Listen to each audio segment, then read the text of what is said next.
Hi, I'm Marlena, And I'm Ashley. and we're here on The Care Truth. Thanks so much for joining us. We have a special guest, Ernie, today.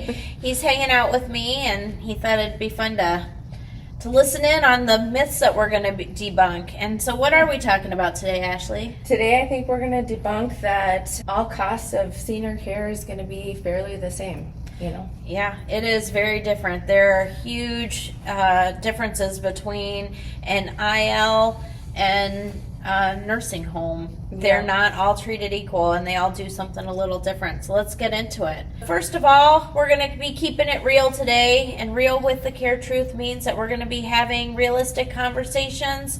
We're going to be authentic in what we're saying. We're going to be empathetic in what we're saying, and we're going to be keeping it lighthearted. Yes. And keeping it real with having respect for the journey, I think, is important for us. Respecting our journey, for sure. So, all right. Well, let's get into talking about a little bit about why cost matters. Yes. Yes. So whenever we're going to buy anything, it's always about what it costs, right? And so starting out with care, let's talk about home care, private pay home care. Yeah. So I know a little bit about that. My husband and I used to have a home care company, and costs have changed, since COVID and everything else. Costs have gone up, and for private pay home care, it's about $35 to $45 an hour.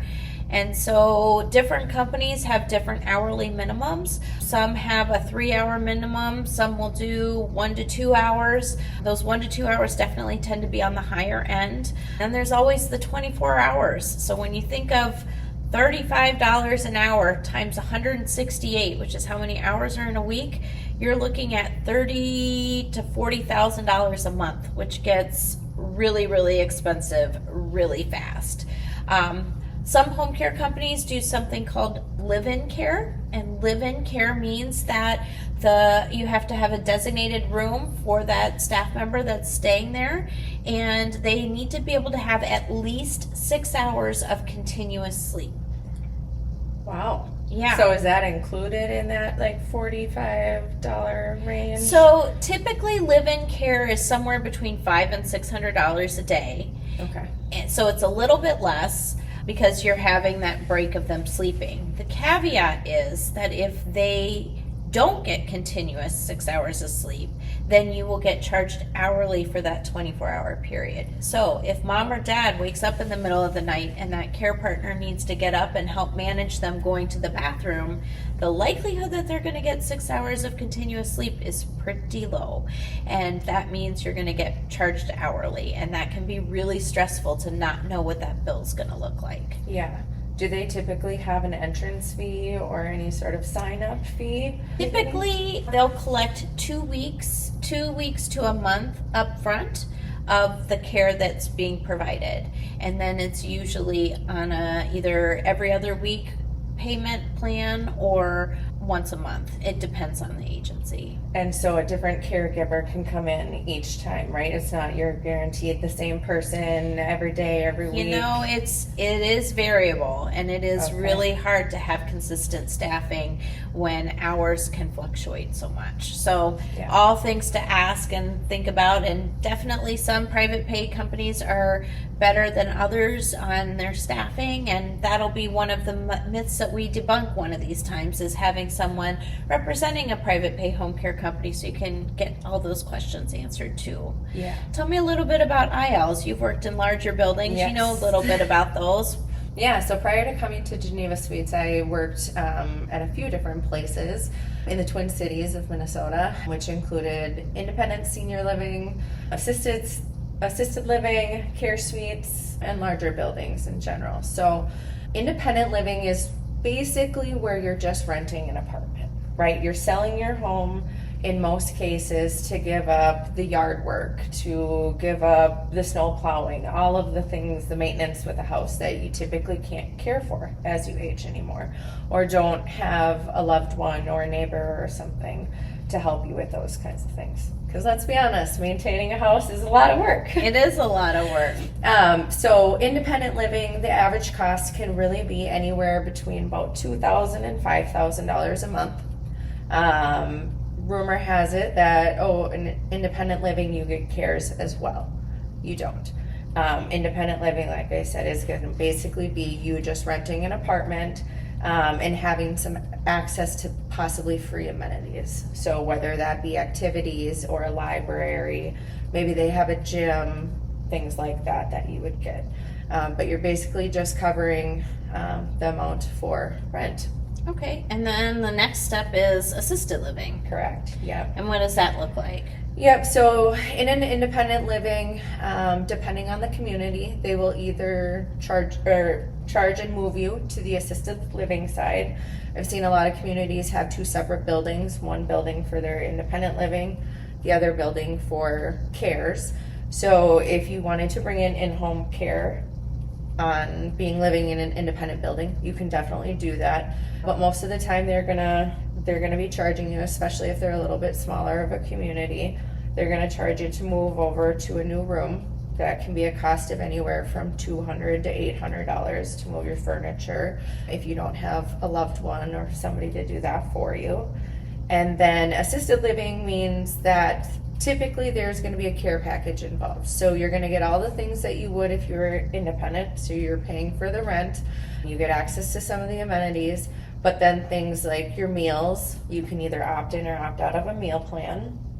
You can start with basic small things, whether it be laundry assistance, meals, or maybe you're just Housekeeping. Yep, housekeeping, or maybe you just started using a walker, so you might need escorts to the dining room.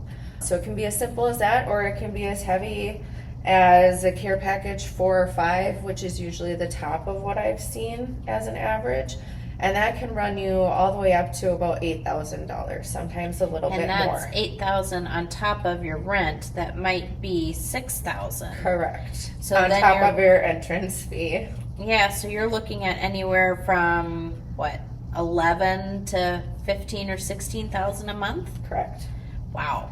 That gets added up really, really fast. So then tell me about memory care. How does that work? Yep, so memory care, almost always you will have to be transferred out of your assisted living apartment, or if you're coming from independent, you'll have to be moved down to a secured unit. Typically in a community, in their memory cares, they have to be locked and secured and supervised 24/7. So doesn't mean a nurse is down there because it's still under an assisted living community. There's usually somebody that's always on call, but there is staff down there. But you are behind a locked door. In order to get outside, anything like that, you would need either a loved one to go with you or a staff member. All right. And then we also have residential assisted living. So Geneva Suites is a residential assisted living, and our costs are between $12,000 and $15,000 a month. Just like Care Suites and other residential assisted livings, the big cost is the cost of staff. So at Geneva Suites, we're a 1-to-3 or 1-to-4 ratio. So that means for every one resident, we have, or for every one care partner, we have 3 to 4 residents that they're taking care of. So they're getting a lot more care, and labor is definitely one of the more expensive parts of assisted living cost. And then there's the nursing homes. Tell me about nursing homes. Nursing homes, that's what everybody says. It's the final chapter, right? Where you need round-the-clock care. So nursing homes are going to have a nurse that's on site 24 hours a day. They're going to be able to get their cares, meals, things like that are all kind of included. People think everyone has to go to a nursing home. Is that true? No, it's not true. So with a nursing home, the reason they're there, at least my understanding, is because they need to be evaluated or assessed by a nurse on an almost continuous basis. That it can't be delegated to a staff member because they're so unstable. Mm-hmm. So in a nursing home, a nurse is there 24 hours a day. In an assisted living, a nurse is available 24 hours a day, typically by phone after hours. So that's the big myth with that, right? And I think that goes along with home care, assisted living, independent living, all of those things. You're never really going to have a nurse in the building 24/7 or in your home, for example, just only if you're in long-term care. Got it. What else should we debunk? What are some of the hidden costs that people should look for when they're looking at assisted livings or any senior building? There's a lot of good questions to ask. We actually have a spreadsheet that we've created that we would be happy to share with you guys.